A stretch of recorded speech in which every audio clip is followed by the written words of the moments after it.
Assalamualaikum warahmatullahi wabarakatuh. Alhamdulillahi rabbil alamin. Nazzala al-Qur'an hudan linnas wa bayyinatin minal huda wal furqan. Ashhadu an la ilaha illallah wahdahu la syarika lah wa ashhadu anna Muhammadan abduhu wa rasuluh. Allahumma fasalli wa sallim ala Muhammad wa ala alihi wa ashabihi ajma'in. Amma ba'du. Qala Allah Ta'ala fil Qur'anul Karim. A'udzu billahi minasy syaithanir rajim. Bismillahirrahmanirrahim. Utlu ma uhiya ilaika minal kitab. Wa aqimis salata innas salata tanha 'anil fahsya'i wal munkar wala dzikrullahi akbar wallahu ya'lamu ma tasna'un. Sadaqallahul azim. Berlindung kita kepada Allah dari godaan setan yang terkutuk atas nama Allah yang Maha Pemurah lagi Maha Penyayang. Bacalah wahai Muhammad apa yang telah diwahyukan kepadamu, yaitu Al-Quran, dan dirikanlah solat. Sesungguhnya solat itu mencegah dirimu dari perbuatan fahsya dan mungkar. Dan zikir yang paling besar adalah solat. Pemirsa yang dirahmati oleh Allah, satu hal yang patut kita kaji dalam hidup ini adalah mengevaluasi ibadah-ibadah yang kita lakukan. Kira-kira apa manfaat, apa kira-kira buah dari ibadah-ibadah yang kita lakukan. Pertama, ibadah yang sudah kita kerjakan sekurang-kurangnya, yang wajib 5 kali sehari semalam, ditambah dengan yang sunat-sunatnya, yakni ibadah solat. Ternyata di dalam Al-Quran surat yang ke-29 ayat 45 Allah menyatakan bahwa sesungguhnya solat itu adalah mencegah dirinya orang-orang yang mengerjakan solat dari perbuatan fahsya dan perbuatan mungkar. Artinya dia akan tenang jiwanya karena dia terhindar dari nafsu-nafsunya. Sehingga orang-orang yang sholat itu jauh dari perbuatan keji dan mungkar. Kalau dia masih sholat dan masih juga bergunjing, dia sholat masih juga korupsi, bagi yang salah bukanlah sholatnya, tapi dalam mengerjakan sholatnya. Karena Allah sudah mengatakan, sesungguhnya sholat, inna sholata tanha anil fahsya'i wal munkar. Kalau dalam kehidupan kita sehari-hari, pemirsa, kita temukan orang-orang yang rajin ibadah sholat, rajin ke masjid, rajin sholat sunat, tapi bergunjing rajin juga, korupsi rajin juga, maling rajin juga, menipu rajin juga, mengurangi timbangan masih rajin juga. Maka itu sesungguhnya yang perlu diperiksa adalah bagaimana cara dia melaksanakan sholat. Karena sesungguhnya orang yang sholat itu adalah orang yang yakin dengan Allah. Alladzina yazunnuna annahum mulaku rabbihim wa annahum ilaihi raji'un. Dia yakin bertemu dengan Allah. Dia yakin akan kembali kepada Allah. Maka itu orang yang sholat adalah orang yang sedang berhadapan dengan Allah. Orang-orang yang selalu berkeyakinan bahwa dia bersama Allah Subhanahu wa ta'ala. Sekali waktu saya pernah diundang pengajian di sebuah instansi, yakni Pegadaian, yang pimpinan utamanya bukanlah orang Islam. Di waktu pengajian itu dia duduk di samping saya. Apa katanya kepada saya? Pak Ustadz, saya yakin Pak Ustadz, kalau seandainya orang yang sholat itu benar, sholatnya benar, pasti tingkah lakunya juga benar. Pasti karakternya juga benar. Pasti akhlaknya juga benar. Lalu saya bertanya, kenapa bisa Bapak memastikan bahwa orang yang sholat itu pasti benar? Orang yang sholat itu karakternya benar, akhlaknya baik. Padahal Bapak bukan orang Islam. Lalu dia menjawab, Pak Ustadz, orang yang sholat itu kan sedang berhadapan dengan Tuhannya. Orang yang sholat itu sedang berhadapan dengan Tuhannya. Apabila dia berhadapan dengan Tuhannya dengan cara yang benar, pasti setiap waktu dia akan menjadi orang yang benar. Kenapa? Karena dia dimanapun pasti berhadapan dengan Tuhannya. Tetapi jika sholatnya tidak benar, maka orangnya pasti juga tidak benar. Kenapa? Karena di hadapan Tuhannya saja dia tidak menyebut Allah, ya, karena dia bukan orang Islam. Di waktu di hadapan Tuhannya dia tidak benar, maka sudah bisa dipastikan di hadapan manusia juga tidak benar. Coba bayangkan pemirsa yang dirahmati oleh Allah, orang yang tidak Islam saja yakin dia bahwa orang-orang yang sholat itu adalah orang-orang yang benar. Maka dari itu pemirsa yang dimuliakan, mari kita periksa diri kita yang sudah sekian lama kita sholat. Apakah kita masih asik bergunjing? Apakah masih asik menipu? Apakah masih asik mengurangi timbangan?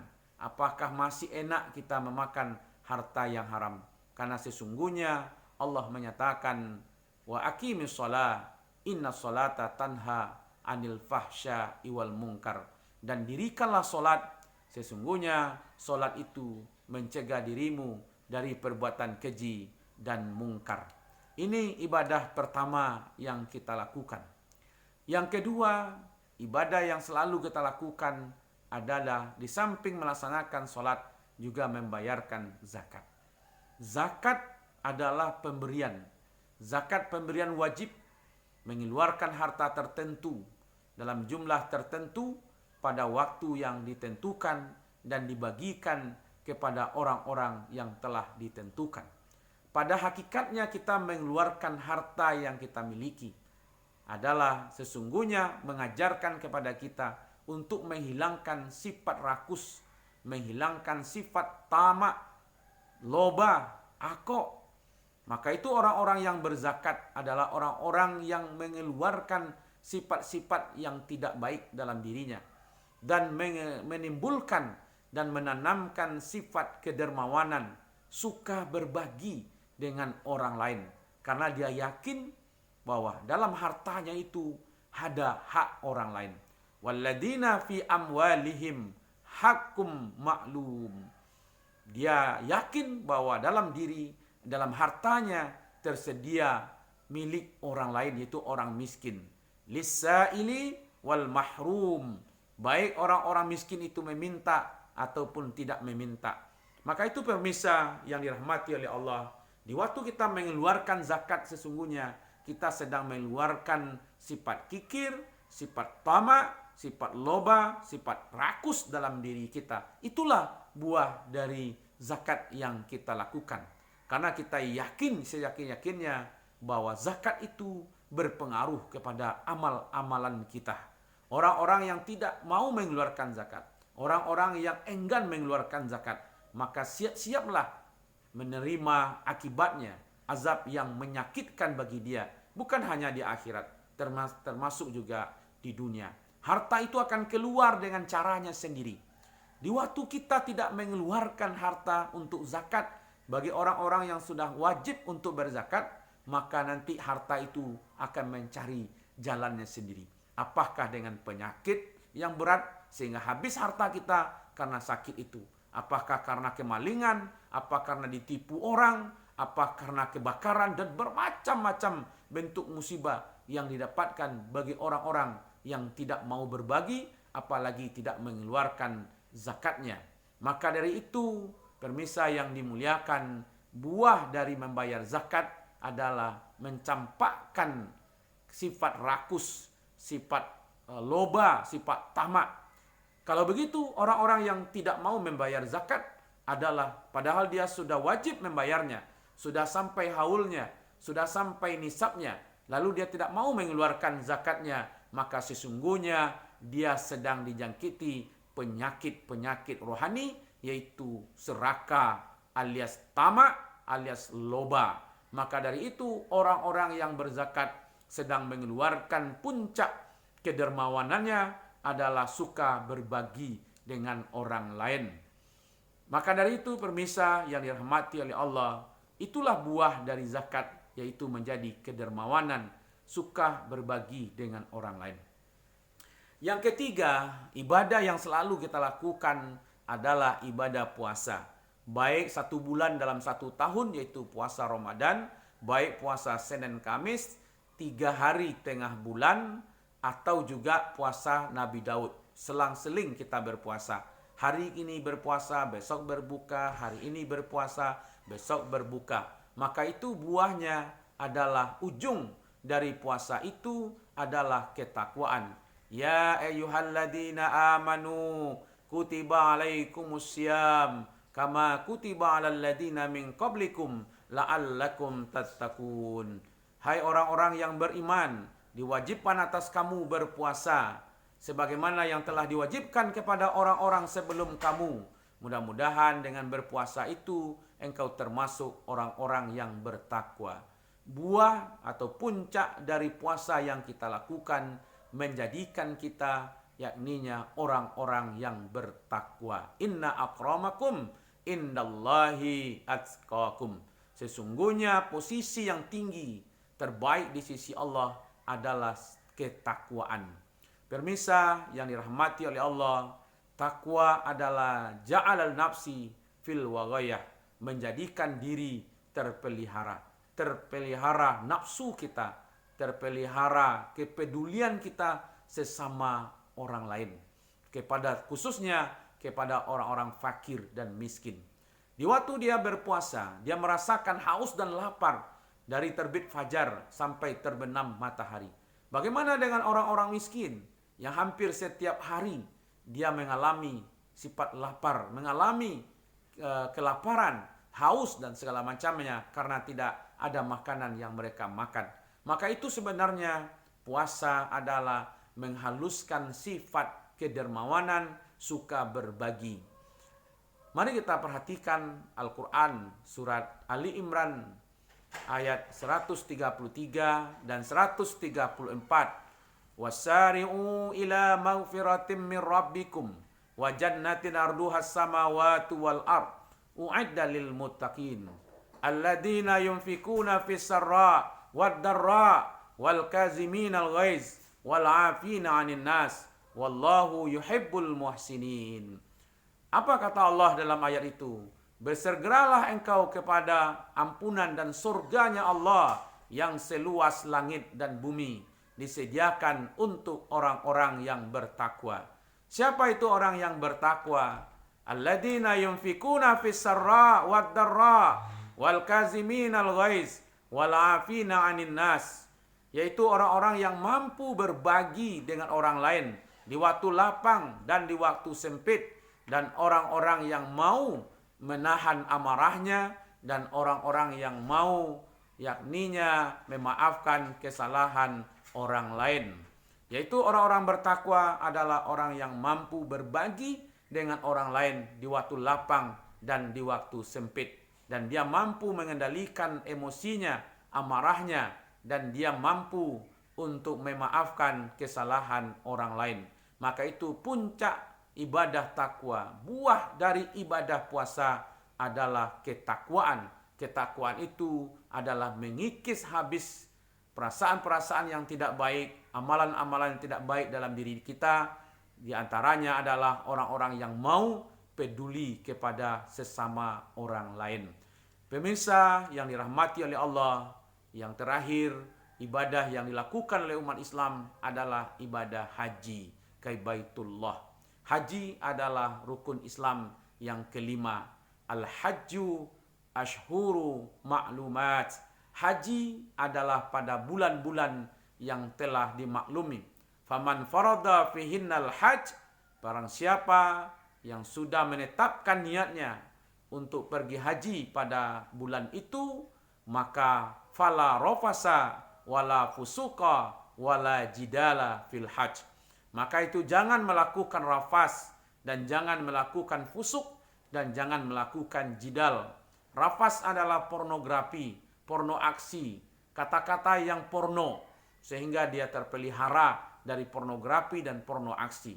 Pusuk adalah perbuatan maksiat yang berubah niat dari Allah berubah kepada duniawi. Kemudian jidal, berdebat, berbantah-bantahan, berbuat gaduh. Maka sesungguhnya orang-orang yang haji adalah buahnya adalah dia terjauh dari pornografi, dari perbuatan maksiat, dan suka berdebat, berbuat gaduh, dan segala macamnya.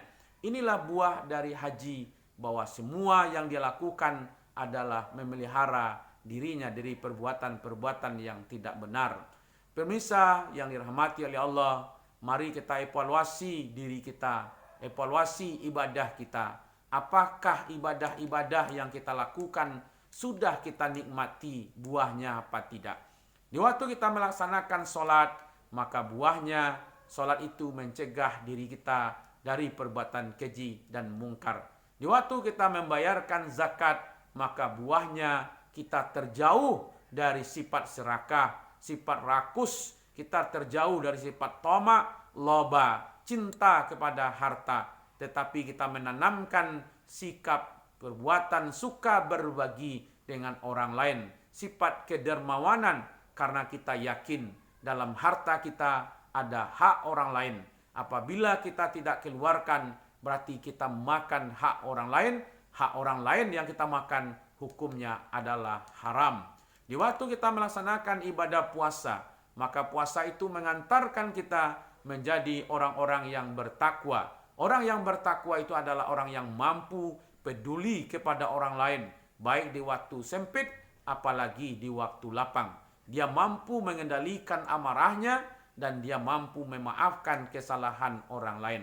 Di waktu kita sudah melaksanakan ibadah haji ke Baitullah, maka haji itu adalah menjaga diri kita dari perbuatan pornografi, porno aksi, dan menjaga diri kita dari perbuatan maksiat, kefasikan, dan juga memelihara diri kita dari debat-debat yang tidak berketentuan, dari debat-debat kusir, debat-debat yang membuat gaduh, apalagi yang diperdebatkan itu adalah sesuatu yang tidak kita miliki.